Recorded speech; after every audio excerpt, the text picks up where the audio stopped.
बेआईन गाई बोझे गाड़ी जबत।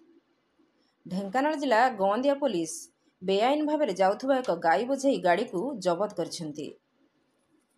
पुलिस ठारू प्रकाश सदर थाना अंतर्गत चाउलिया ग्राम ठारू एक pickup van jar number OD05BK 1538 रे 8 गोटी गाई को बेआईन भाव में जिला बाहर को नेउथिबार खबर पाई प्रथमे बजरंग दल पुलिस को जणाइथिले और तत्क्षणात गोंदिया पुलिस पेट्रोलिंग करी उक्त गोरु बोझे गाड़ी को कपिलास छकठारे भोर 4टा समय धरी गोंदिया थाना को आनिथिले किंतु उक्त गाड़ी रे थिबा चालक और हेल्पर घटनास्थल फेरार हो जाइथिले।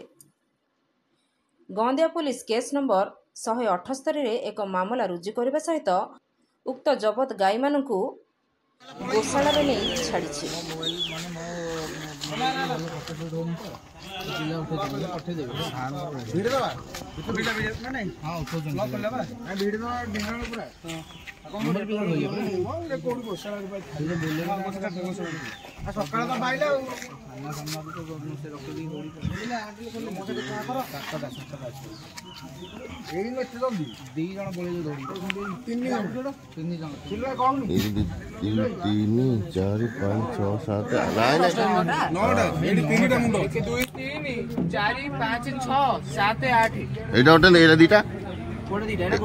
आठटा लाले 8टा 3 4 5 6 7 8टा।